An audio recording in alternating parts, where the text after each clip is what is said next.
is in Cuba, and Mike is in, I believe, he's in Brownsville, New York. So we're gonna give it off to him. You know, it's such an honor. It's such an honor, Mr. President Donald Trump. You know, it's so interesting because these seagulls, they come across as nice birds, but they're really just rat pieces of shit. Like, fuck off, asshole. Fuck off. And I can't even hear anything in my news station. Just fucking turn off your station, asshole. Okay, so we have some technical difficulty issues. Okay, so we're gonna give it to Tony. Tony, let's give it to Tony. I told you, man. I'm gonna let the rear right now. I'm gonna let the rear. Okay.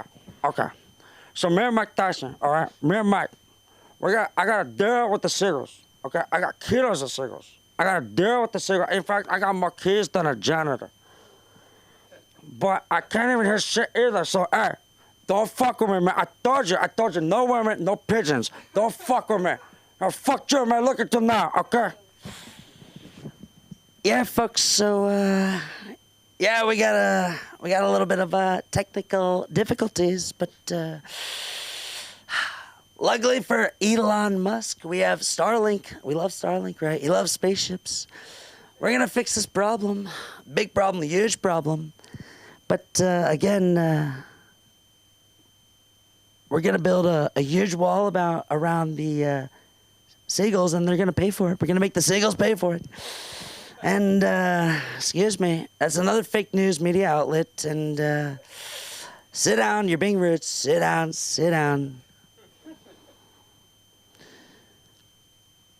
I wrote The Art of the Seagull.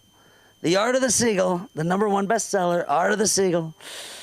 We love peace. We want peace. You've never seen a live conference with a peace deal like this on live TV. We love peace, and I was nominated for the Nobel Peace Prize, and we love peace. Peace is a pizza. We love peace, and we're gonna give it back to Iron Mike. We love Iron Mike. We're gonna give it back to him. Okay, so you said that you had kilos of seagulls. Do you have an 8-ball of seagulls by chance? I'm looking for a little bit 8-ball. You know what I'm saying? Let's get back to Tony. I told you, man. I told you. I saw a seagull.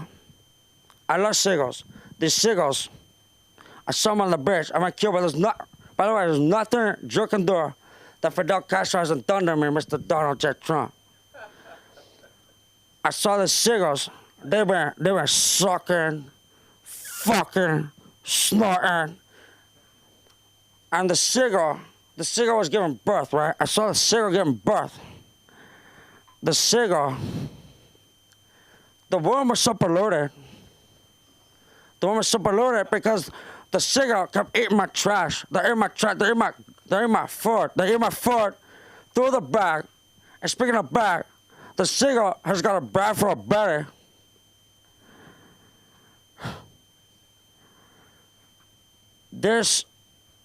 I thought the seagulls, man, don't fuck with me, man. But I'm on the side because we're in Cuba, so fuck that. Where's Manny? Hey, Manny, where's Manny? I told you I got the arrow. I got seagulls bringing in birds. These seagulls are bringing in birds, man. So, Mike, do you understand what I'm saying, man? I told you, man. Fuck off, man. You know, it's so interesting. I spoke to Mr. Don King. It's a really incredible offer that you have for us.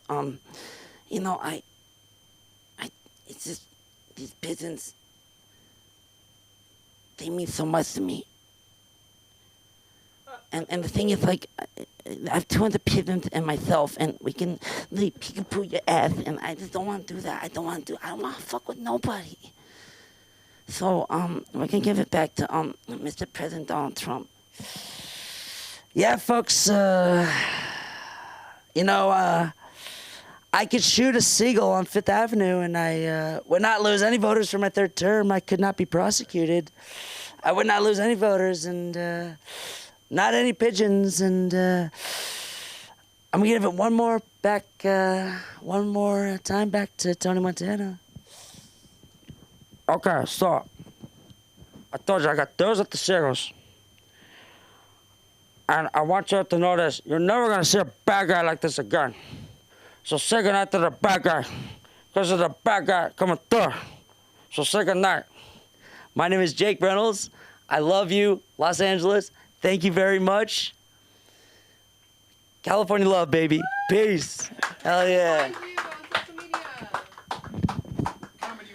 Comedy World Now, baby. Comedy World Now.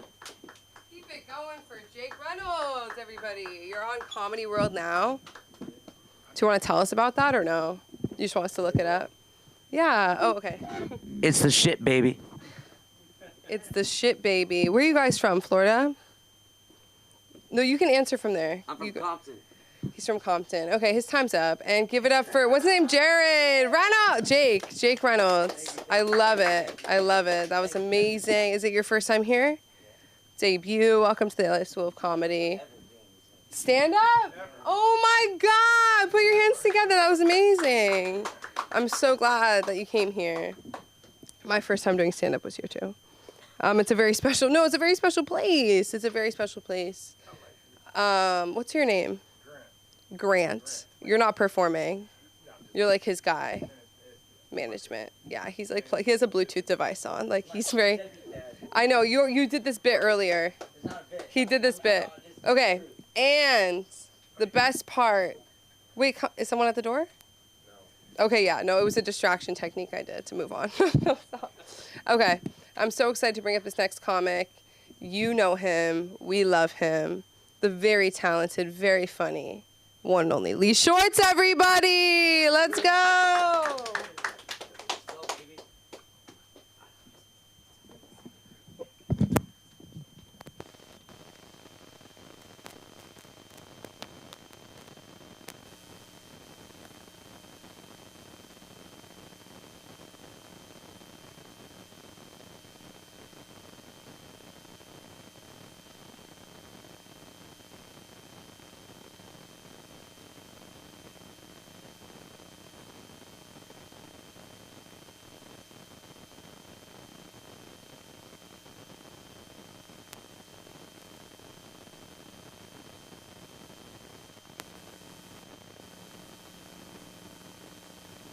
Karaoke in the last month.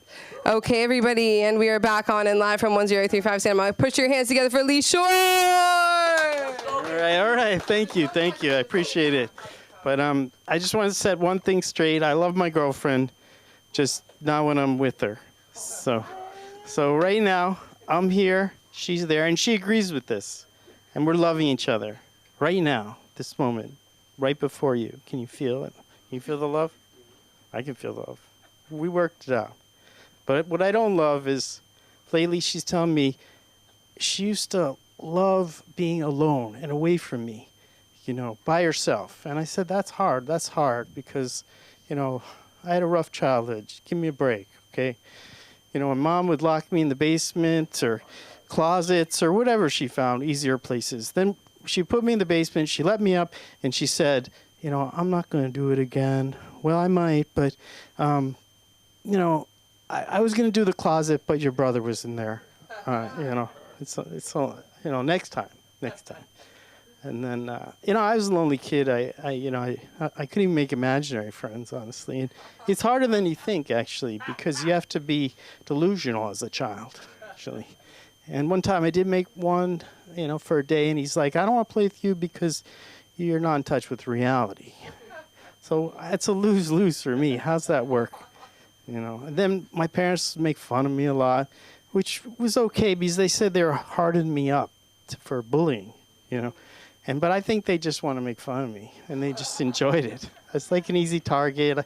I had a lisp, this and that, walked funny. Okay, fine. But one time, I thought my dad was getting kind of his conscience, and he said, I don't want to make fun of you anymore. I want to make fun of you and your brother. So I'm like, okay, that sounds fair. That's fair. You know, sounds good. And then another time, I was broken up because of the divorce, of course.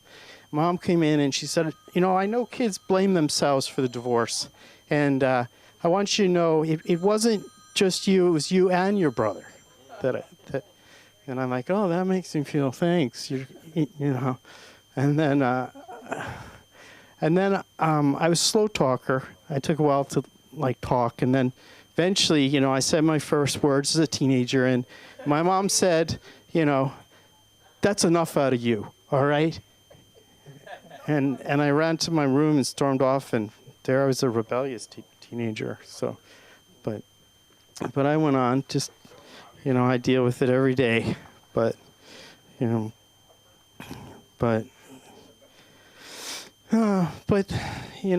I deal with my girlfriend these days. That's the rest is behind me. So, but she tells me I'm dumb smart. I have no idea what that means, But there's my 3 minutes.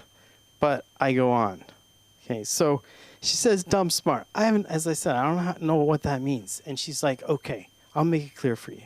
This is what it is. It's like you come up with a really good word, but you don't say it right or pronounce it correctly.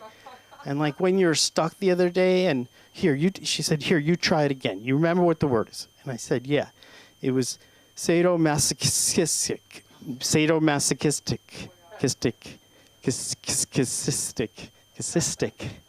And she's like, yeah, there you did it. She's like, there you did it. And I said, yeah, okay. And she's also like, you also almost come up with really good ideas, but they fall apart in the end. And I said, that's not true. I came up with really good ideas. Back in Boston, I had one, okay? And it was my car, it had electrical problem, and the high beams, that's all I got at night, the high beams, no regular lights. So I took duct tape and put it on like half and half, duct tape up, and it would prevent the lights from going in people's eyes, so people want to kill me, of course. And then it was great until the cop pulled me over and he said, that's the dumbest idea I've ever seen in my life, in all my years of law enforcement. You take it. I've never seen a cop so angry. He's like, I want to impound your car just for the sake of it, leave you by the side of the road, and just have your girlfriend come pick you up, and you could tell her what an idiot you are. And if there was like a special fine for idiocy, I'd give it to you right now. So you can tell her again, and I've never seen such idiocy. And, I realized her and that cop would get along pretty well, actually. They live happily ever after. Give me a break. And I understand she I break a lot of her things unintentionally. I really do. And unfortunately, it's her favorite things. And so she really gets so upset with me. She wants to run out, and I wouldn't mind that. But she says she is, that'd be okay with me, actually. But she has nightmares that I break her things. And she says she used to have kind of a nightmare of she's chased by this madman guy. But she's like, this is worse. This is worse. And I can't believe everything's her favorite thing. Come on. She just wants to give it to me. And she says another thing. She says, don't think. Don't walk. Try not to talk. Just don't move. I'll do it. It's safer. Don't. So I try to not go anywhere because I feel like I'll mess something up. So, but I go on and just be happy you're not me. Okay. All right. But I go on. So, and every day. And the toughest thing really, she tests my mental capacity just about every day with the stupid Starbucks order. What the hell? I mean, and I think it's no longer she's interested in whether I get it correct or whatever, because there's no chance I'd ever get it correctly. No chance. Not me. Not me. So she wants to see how many things I miss, and that's interesting to her. That's so like, and sometimes she can be nice and she's like, oh, you forgot the whipped cream. It happens. It's okay. But then other times she could just lay it down on me. Like, how could you do that? Just so simple. It was a caramel macchiato, twists of espresso. There's pumps and percentages of milk and stuff. And I don't do percentages. I don't know math. So, and then she's like also some other things and things I never heard of. And I told her they don't do these things. And she's like, yes, they do. It's Starbucks. And she'd say, go now. And I go down, I'm trying to get there, and I have to go as fast as I can because I'm losing all the memories of the orders. They're just flowing out of me. And then I get there, I go to the front, and it's like, venti. That's all I got. And then I don't even get a coffee for myself. It's just every day. It's the worst part of my day. So there's options here. Get rid of my girlfriend, find one that doesn't like coffee, or like Pete's maybe. It's a little simpler there. And they've made a mockery of coffee, really. Starbucks. There shouldn't be so many choices. In general, choices. It's not that they say that choices makes people have difficulty make decisions. It's not me about that. I just trouble remembering what she wants me to get. No, it's nothing decision making. I can't handle that, but it's horrible. Horrible every day. It doesn't let up. Just, every day. But I go on. And, I deal with it. My first dog, he ran away. I blame myself. And, of course, and my mom came in, though. She's like, it's okay. It's not personal. And she said, it's probably because you didn't feed him enough or took care of him and, did the normal things. And, but thanks, Mom. Appreciate that. That reassures me, continuing to ruin my childhood forever. I really appreciate that. Ever and ever, But again, it's just my girlfriend now. So it's all right. There are worse things. There's worse things out there. Not many. And I gotta stop breaking these damn porcelain cats. There's 50 of them all over the place. And when I go out, run out the door, if I slam the door really hard, one will break. And then I'll run back and try to cover up the evidence and sweep it under. But she gets me. Later I get a text, what happened to my porcelain cat? I don't know. It was like misery. She'll hobble me. So, All right. But thank you all for listening. I really appreciate it. It's Lee Shorts on YouTube. Lee Shorts. Shorts. But thank you all. Appreciate it. Thank you. And don't forget your cell phone. Oh, thank you. Wow. Thank you. Yeah. Keep it going for Lee, everybody. I will say something. I go to Starbucks a lot. And I see a lot of TikToks of men getting pranked by women about a Starbucks order. Like this woman's husband ordered a venti La Caca. And I'm like, I don't feel bad for him. Like, what do you mean La Caca? Like, what do you mean? My whole life I wanted a ringtone like that. You don't understand. Did you pay for that? Be honest. No, but you paid for it like 0.99. Like 129. Okay, but anyways, I've always wanted a fun ringtone like that. Like clap if you've seen Paul Blart Mall Cop. And she's like, the type of girl you want. I've always wanted bubblegum as my ringtone. But I'm so excited to introduce this next comic. As exciting as bubblegum is Armando Yee, everybody. Let's go. The comedy of Armando Yee. Let's go. All right. Good evening, everybody. I love a good good evening saying, but for some reason people find it a little creepy when I say good evening. They're like, holy smokes. They're half expecting a camera crew to pop out like we're on To Catch a Predator or Dateline NBC. I'm like, I'm just saying good evening, boy. Are we all crazy in here or what? God, what's going on? My gosh. My name is Armando Yee. And Yee, a lot of people look at me and they're like, Yee?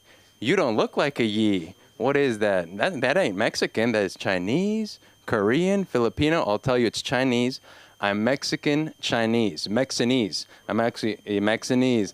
I'm Armando Yi Jr., and my father was Armando 1.0. I'm Armando 2.0. I got the good English, by the way. But I'll tell you, I've always said, growing up, the most Chinese part of my body, it's my brain. It's my brain. The most Chinese part of my body is my brain. That means I can calculate very quickly how many tacos I can eat before I pass out. I can also calculate the tax tip and how much free chips and salsa I can get before they start charging me. The calculation is the Chinese. But I will say this. Sometimes I'm driving down the road and then I swerve. I'm like, woo, that must be the 1/8 Chinese in me, swerving all over the place. And then I realize, it's the Mexican. I'm getting broke. I haven't gone to the optometrist. I want to pay for the optometrist. Sometimes it's unbelievable. Sometimes I'm looking and I start to squint as well. I'm like, what's going on? Well, must be the 1/8 Chinese in me. But then I realized, no, it's the Mexican. I don't want to pay for a new prescription.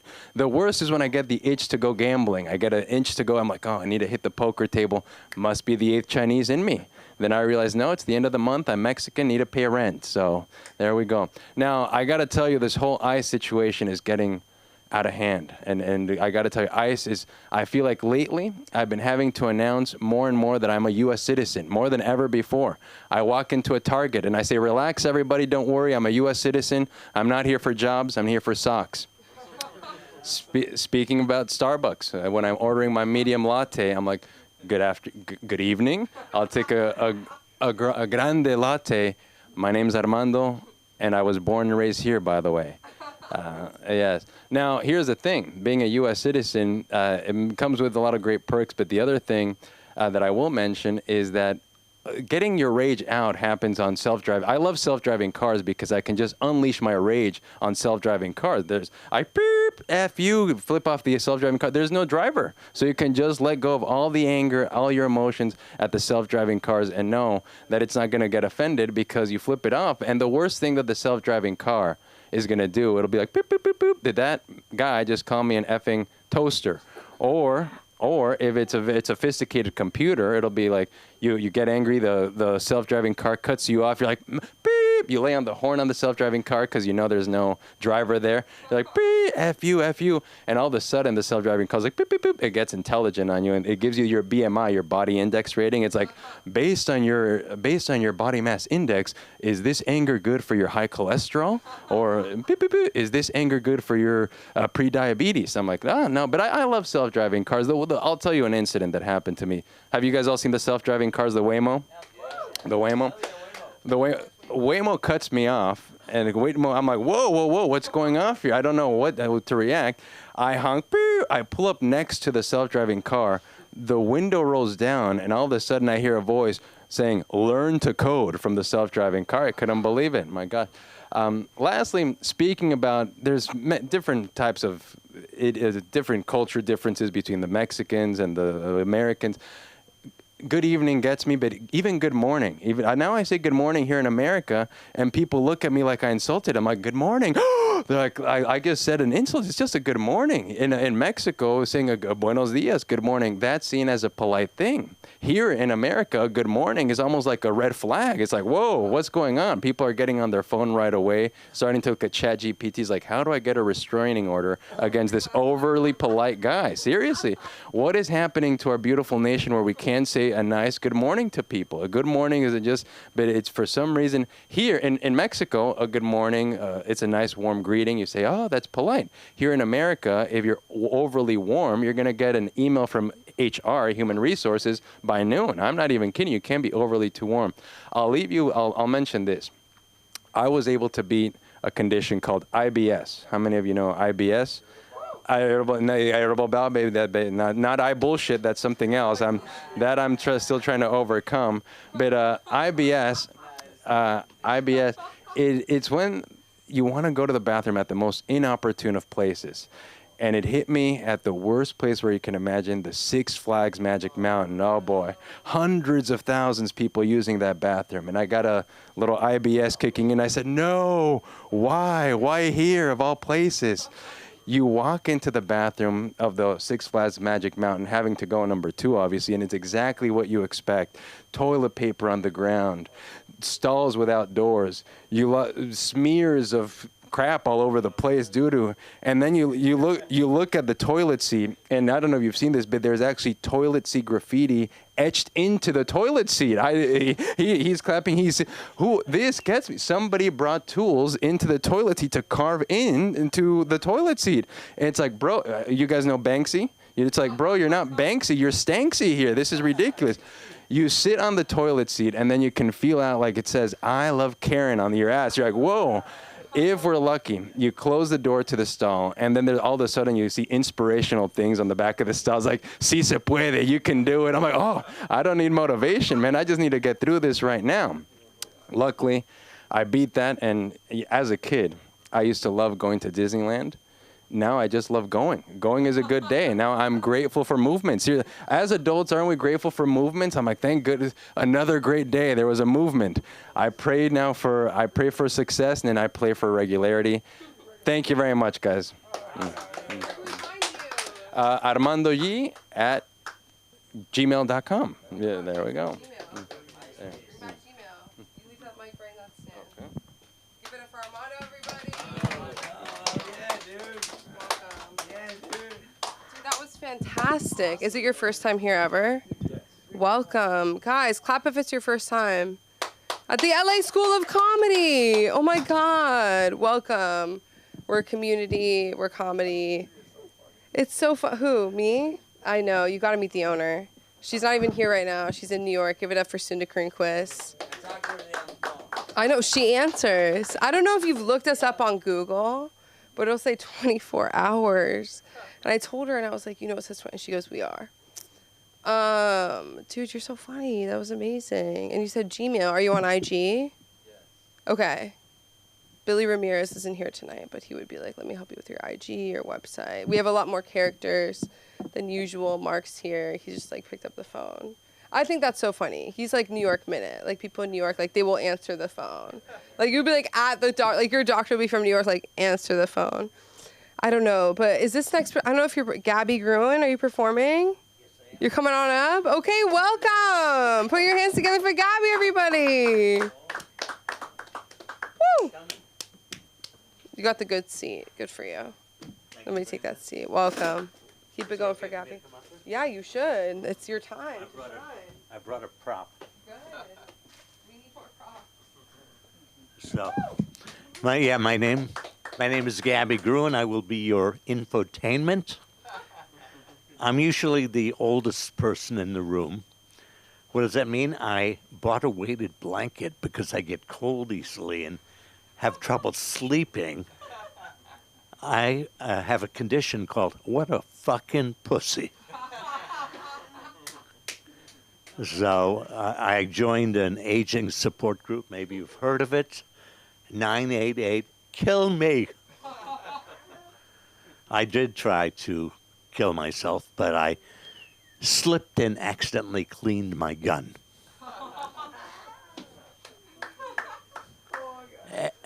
After I turned 50, I was having trouble finding work, so I started exaggerating on my resume. Education, Massachusetts Institute of Beauty. Experience, I forgot what my experience is. Oh, I know what it is. December 2024, discovered pizza. I didn't invent it. I just discovered it on the sink.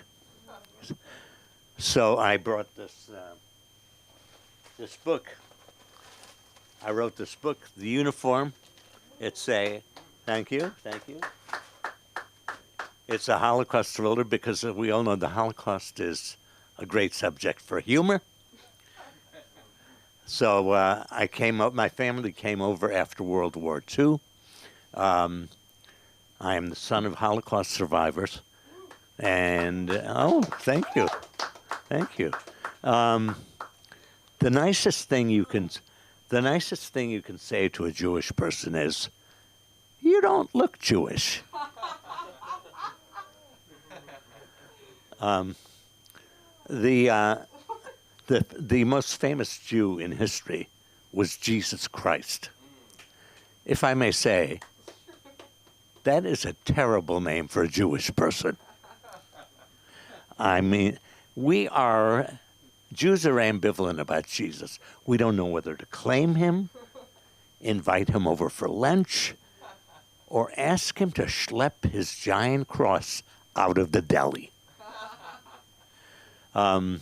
If you were to ask Jesus about his life or predict his future and tell him about the crucifixion, his resurrection, and that sort of thing, he would say, dude, great fucking story. A bit violent and kind of anti-Semitic, but if I'm a savior, I think I would have saviored myself. I have not been a great, reliable, emotional partner. I mean, I've had excuses for not getting married. She wasn't Jewish, or she was too Jewish. One excuse I can't use is sex. Women are much more sexual than I was led to believe. What do I mean? Some women like my penis more than I do. I mean, don't get me wrong, I mean, nobody took a selfie of it or a video. Some women wrote poems to it and an opera. But I think I grew up with sort of normal sexual appetites. Or I mean, nipples. I can't take my eyes off you. I'm sorry to stare, ladies, but why did God put them the first place I look? Do you remember marijuana dispensaries? I mean, the medical dispensaries. I loved going there. I loved the whole vibe of it being, they went all in on the medical aspect of it. They would hire attractive young women, put white lab coats on them, and I would see them. I'd see the cleavage and the mini skirts, and I would say to myself, am I in the Mayo Clinic? But they knew their stuff. They could tell you how much CBD oil was in your gummies, whether it was indica or sativa. But most people went there to get wasted. I had a legitimate medical reason. I had trouble sleeping behind the wheel. So that is all that I remembered. I will see you next time, if I may. The uniform. What was that? You want to know where we can find you online, social media? Oh, Is your book on Amazon? it's on Amazon. Oh, yeah, thank you. Keep it going for Gabby, everybody. So your book, The Uniform, is on Amazon. www.ggruen.com. Gruen, GRUEN.com. For fiction, not for comedy. Yeah. That's fine. It's all art. It's all performing art. Keep it going for Gabby, everybody. Who's ready for tonight's headliner? I can't hear you. It's been a beautiful night. An LA School of Comedy regular fan favorite. Put your hands together for Jared, everybody!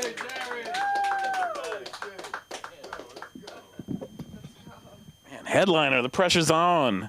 I'm going to be tapping into a theme that we've touched on tonight, and that's big breakups, lost love. I don't know. I'm going through a 25-year divorce. You know, after being married for 25 years, we're getting divorced, and it's very real. You know, it's man, it's a lot of memories, and it's been tough. But you know, it's coming out better on the other side of this. I feel like it's you know, future's bright. Future's bright. I'm feeling it. So.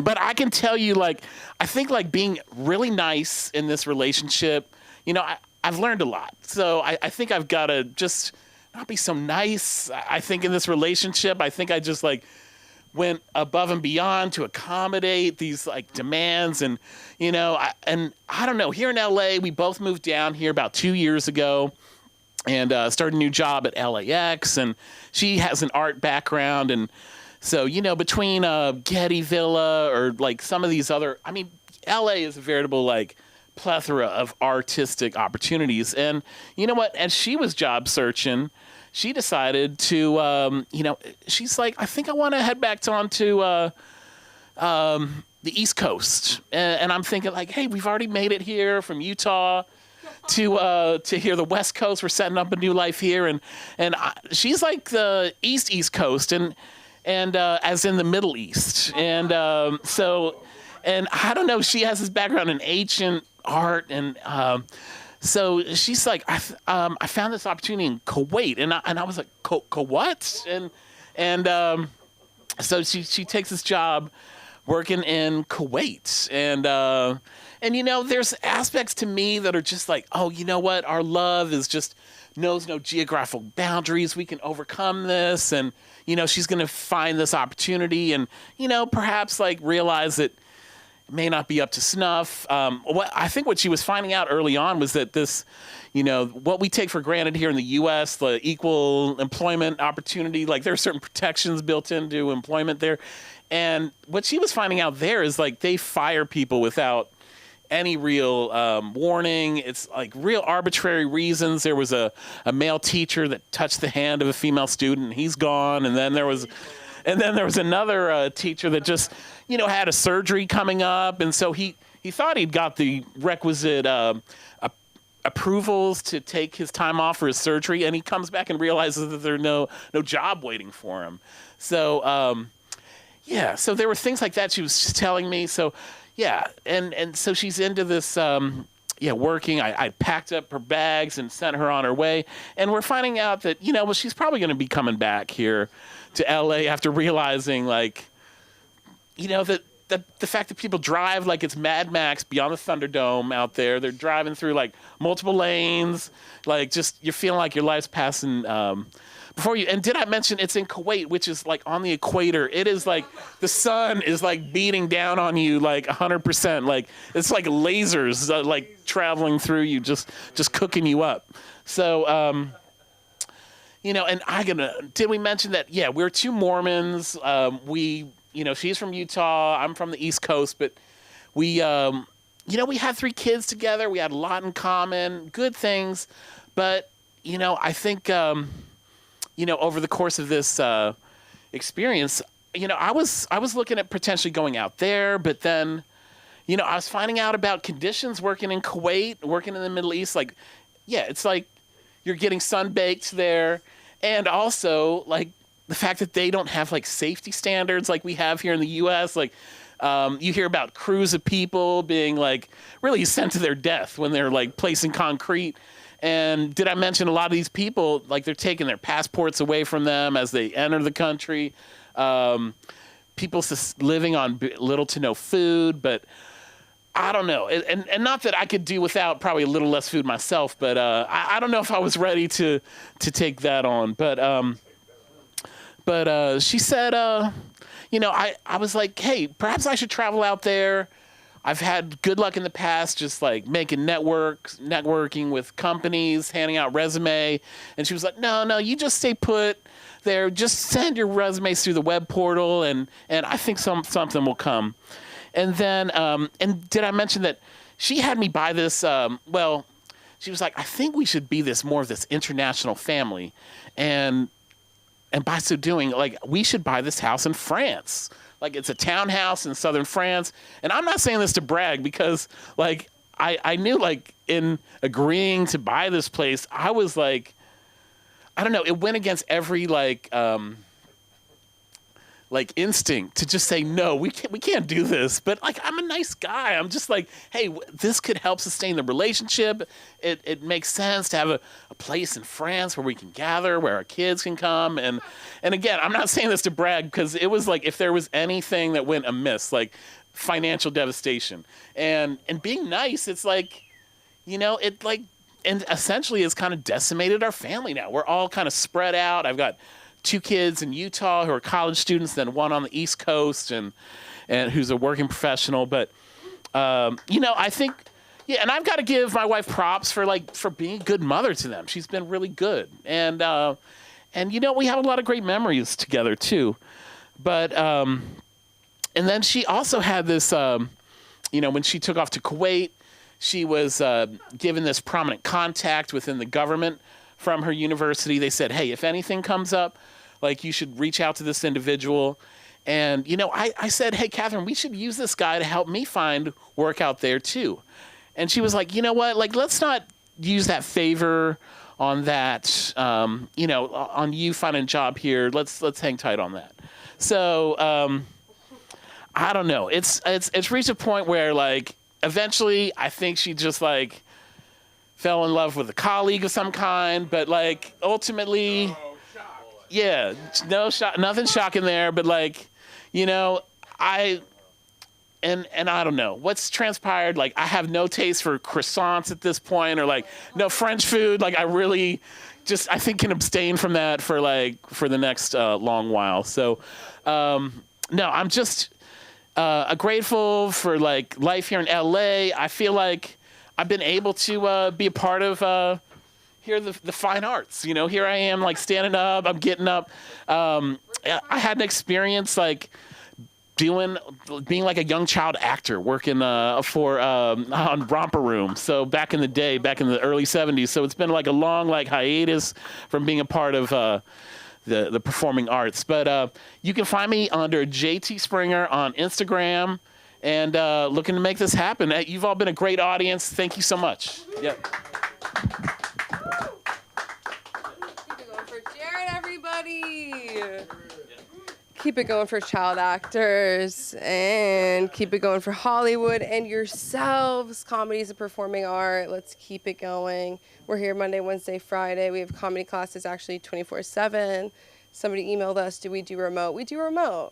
We work with people in Japan, New York, and even Culver City. So we are all over. I've been Samantha Lindemann. You can find me on Instagram at SamLikeTBH. One more time for Mark Zaffron, everybody. Sunda Kronquist. Her face is all over the walls, but when she's back in the West Coast, you can find her at the Comedy Store. You can find her on the internet, and you'll find her here when she's back. So thank you. Have a good night, everybody. Have a good weekend. Stay funny. Stay weird. Good night.